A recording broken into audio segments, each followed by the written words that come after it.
The Executive Playbook in proud association with Hennessy XO. Each drop is an odyssey.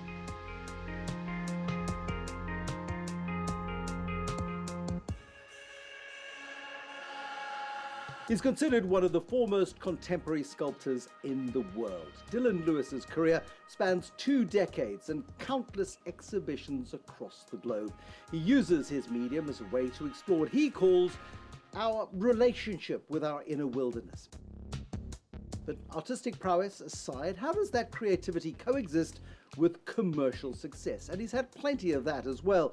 Is it possible to stay authentic and true to your art while keeping up with the wolves, or in this case, keeping the big cats from the door? Well, why don't we go and find out?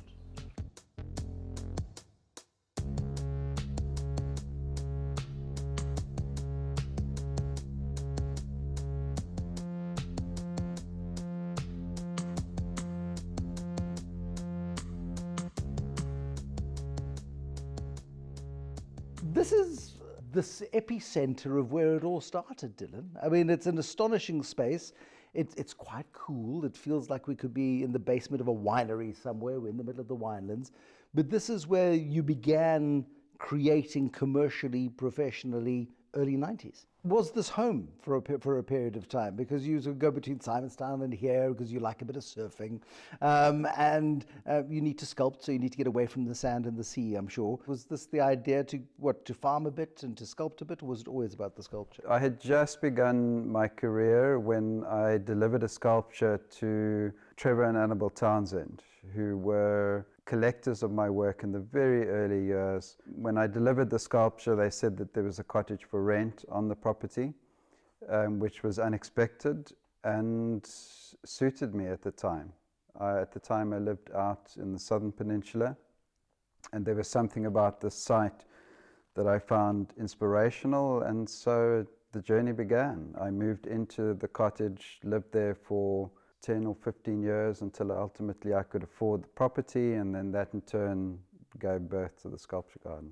But this entire site provides this most extraordinary backdrop to the sculptures, and anybody who's ever been here, anybody who comes here in the future, will see this very deliberate layout and this dramatic Stellenbosch mountain scenery. It's the most extraordinary spot. What made you feel as you arrived here that first day that actually this is the place where I'm going to create?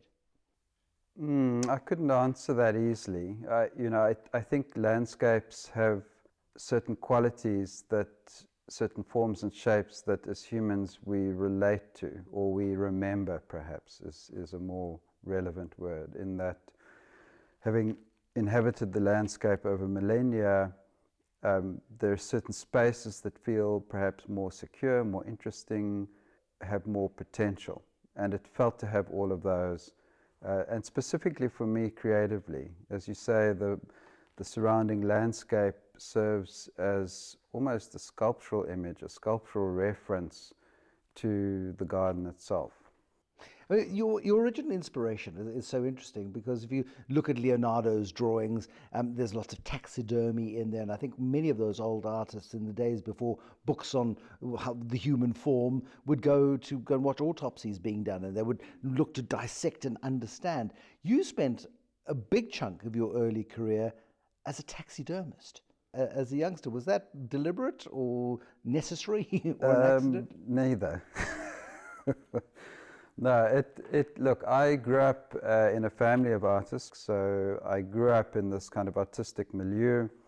When I left school, was determined to be an artist, and enrolled in a fine arts course and failed first year, which was the end of my formal education in the arts. For me, that kind of was a transitionary space, in the sense that it pushed me back out into the world and reframed, in a sense, my interests. So I then went into museum display and taxidermy. I started with considering a diploma in nature conservation, because wild animals and wild spaces have always been a passion for me. And it was in that place, working in a field museum, that taxidermy became an aspect of what I was doing at the time. And as it turns out, became really helpful going forward in my career. It's a place called Rondaflay. It's in the middle of the Cape Flats. It's surrounded now by residential areas, but it's still this little haven of natural glory, and it's this part of the wetlands of Cape Town. It's an extraordinary place. And yeah, that nature, and some of your early sculptures are of wild animals. And if one goes to Kirstenbosch, for example, there's a fabulous Dylan Lewis of an impala desperately trying to get out of the clutches of a couple of cheetah, and that is what makes you famous. I mean, that's the stuff that people like Johan Rupert buy into, and you then start getting some really nice commissions going. Yeah, look, the animal, and particularly the big cats, were a primary focus for me at the beginning of my career, and it was the place where I first made my mark as an artist and gained some success, which in time has become a platform on which to build deeper and more extensive ideas around the meaning of wilderness to me. So the cats certainly were a beginning, an important beginning, and served as a platform out of which the ideas that I'm now currently engaged with could grow. I mean, because you can't sort of leapfrog to where you are now from the beginning. People are going to go, who is this guy and what's he doing that for? Do you have to pay school fees as a sculptor? And earn the respect and earn the trust and show that you actually are capable of great realism, and then move into a world of hyperrealism after that? Yeah, I think it's no different to any human endeavor if success is a measure. That sense of traction, of reputation, of time spent in the task is important.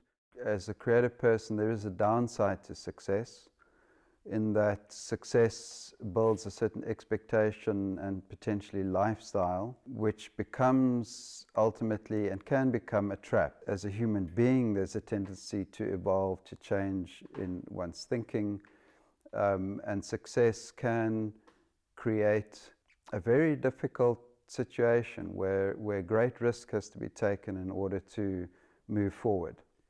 I mean, if Hugh Grant is billed in a movie, you know what the movie is going to be like. Hugh Grant has had himself typecast as the British buffoon, for example, and it works for him, and he's done very well out of it.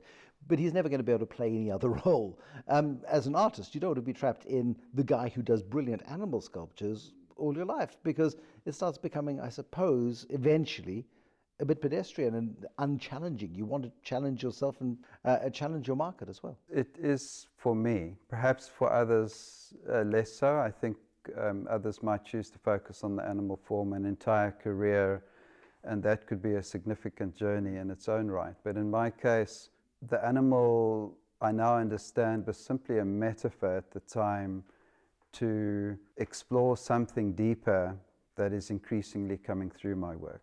And in my case, that transition became necessary. I don't necessarily think it's always important. There's certain artists, actors, creatives who have managed to follow a single thread, an aesthetic through their entire lives and done it well.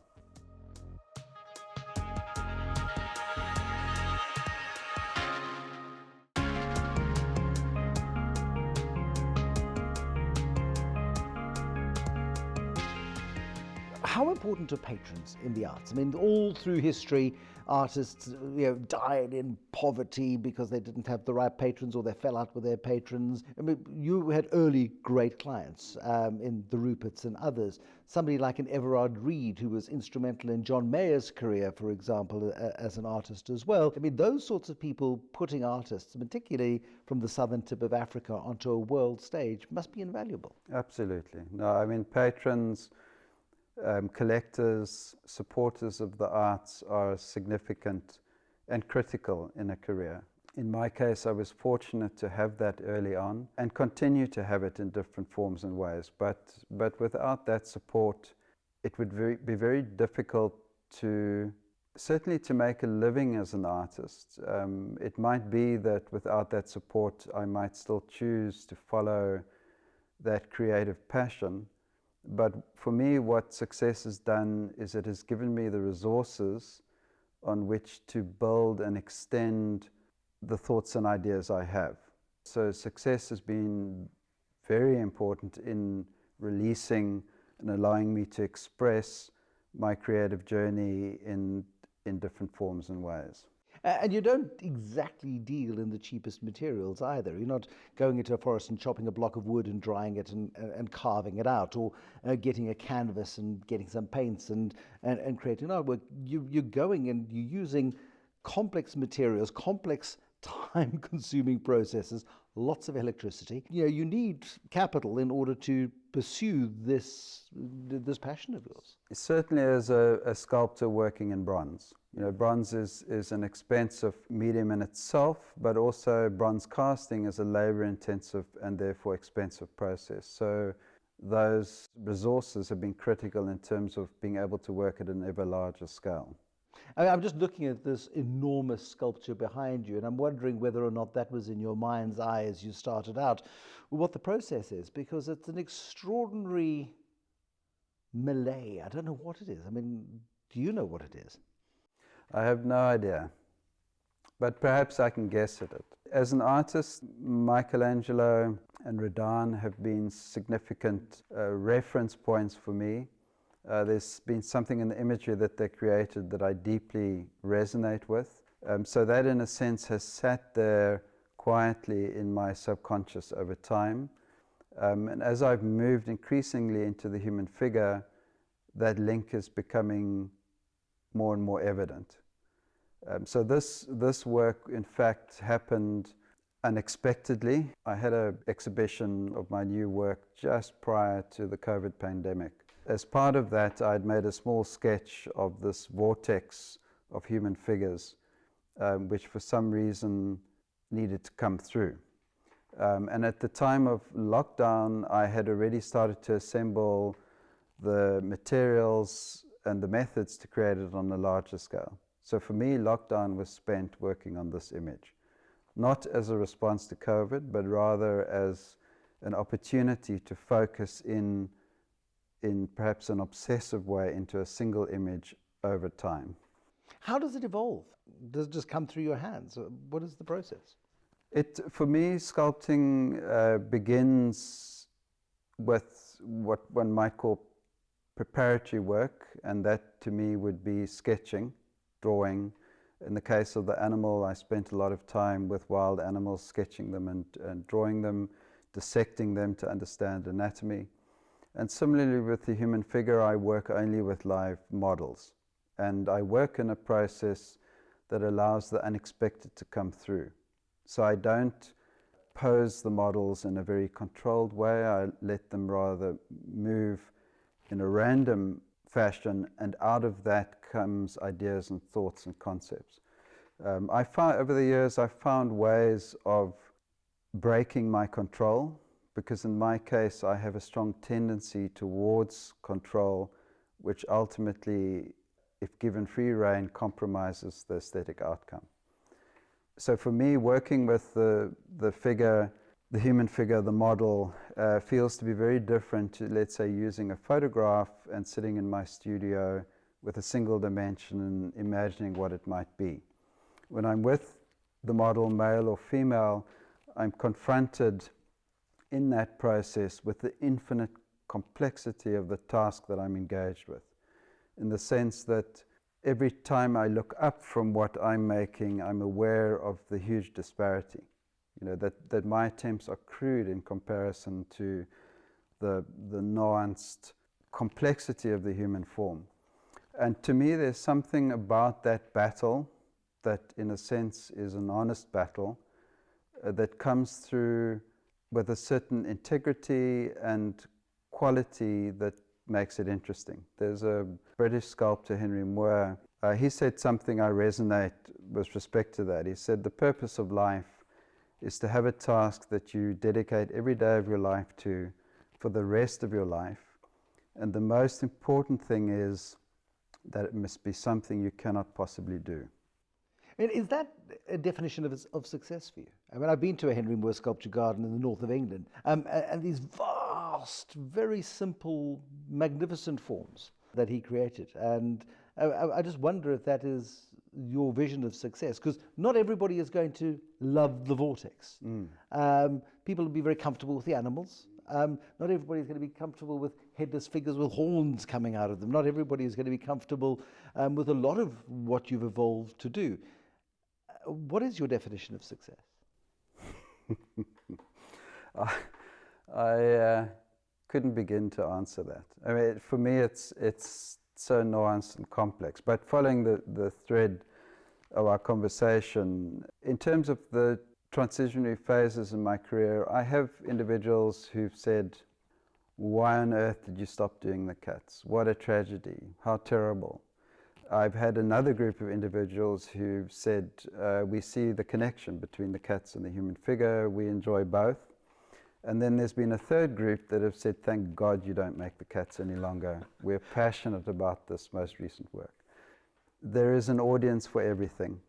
And that the more important thing is to remain true to my own journey, rather than to compromise that in order to find an audience. Do you seek to please people? Of course. But in pleasing people, you would compromise. So you want what you do to be pleasing, but I don't think that equates necessarily to making everybody happy, because you make everybody happy, you make nothing. You're being just a little facetious.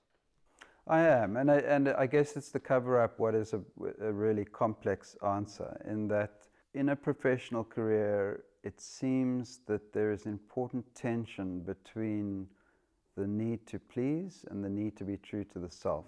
So within the artistic realm, to be simplistic, you have three kinds of artists. There's the one artist that might say, "I don't care what anybody says or thinks, this is what I'm doing, and I'm doing it." They may have a fulfillment in terms of that process, the creative process, but they may have no success at all in the world. You have another group of artists who are perhaps more chameleon-like, in the sense that they will do whatever pleases in order to meet a specific need. And then in the middle lie what to me seem to be most professional artists, where there's an incredible tension between those two needs. The need to have a living, the need to create resources for their career and their creative life and ideas, and at the same time an eye on what is successful. I think a more naive view is simply that an artist just has to follow their passion and success will happen. I think looking at all the greats, they have always had that tension at play, in terms of Michelangelo had the De Medicis as clients. There was a deadline, there was a timeline, there were certain constraints within which he had to work, and that what one might call terrible tension between those two polar opposites create the energetic space in which great work is made. There was a study done, I believe it was in the Netherlands, where the idea was that they would give artists support in terms of financial support, pay their rent, buy their work, with the idea that in that environment the artists would create their best work. And at the time I read the article, the program was being shut down because there was no connection between unconditional support and great work.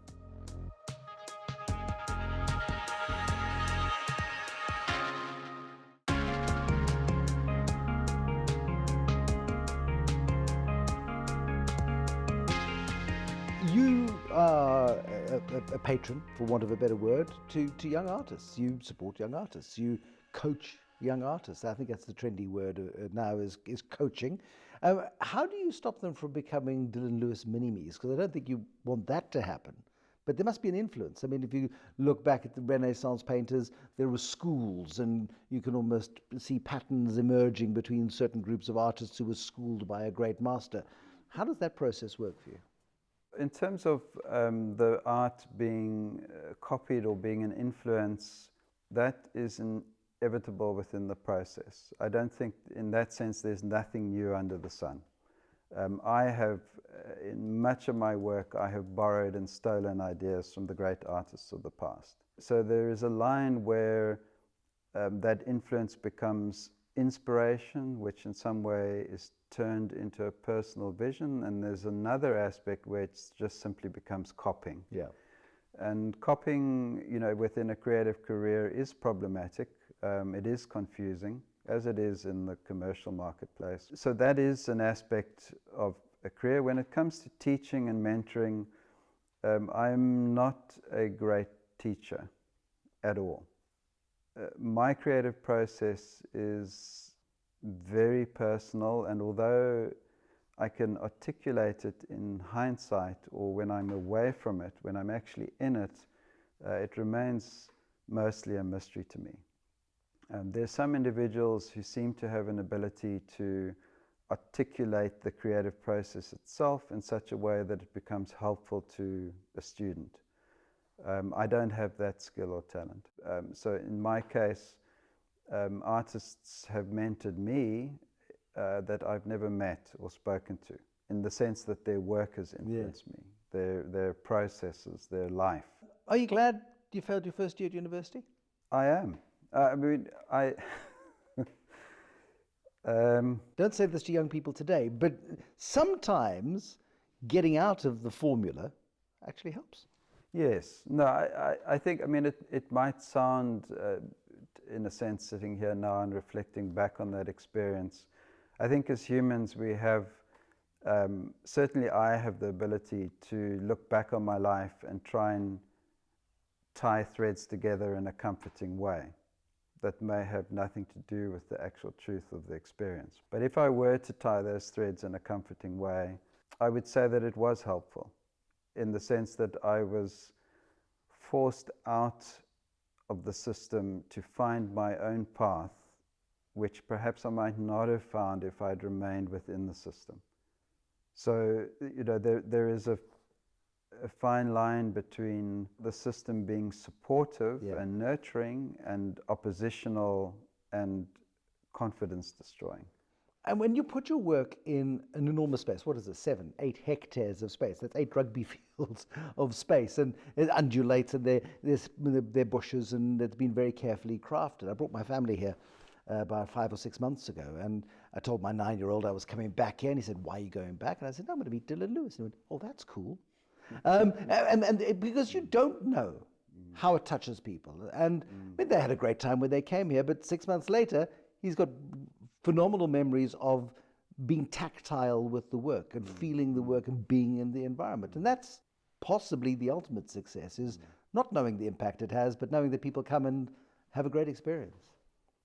Well, let me speak to myself in terms of how I relate to and appreciate the arts. For me, there's something about the attempt to transcend the human limitations that is miraculous and awe-inspiring.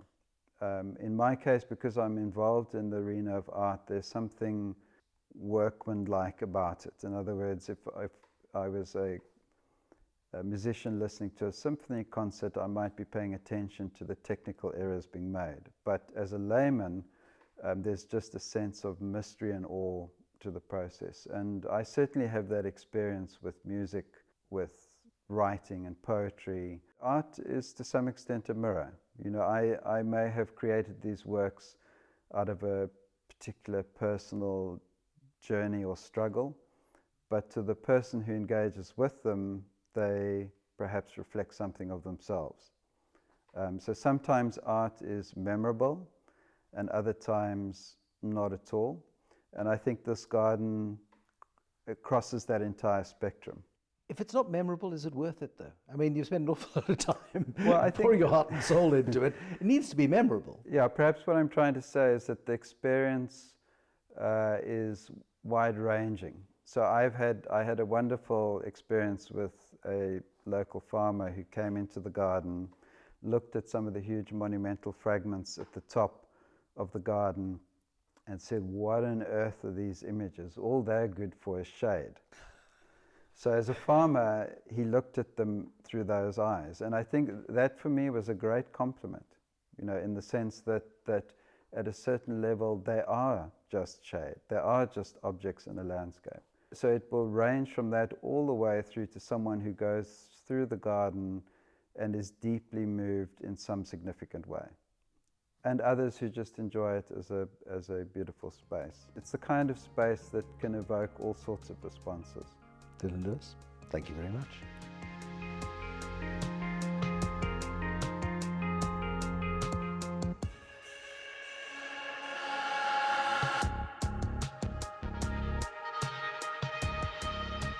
The Executive Playbook in association with Hennessy XO, celebrating personal and business success.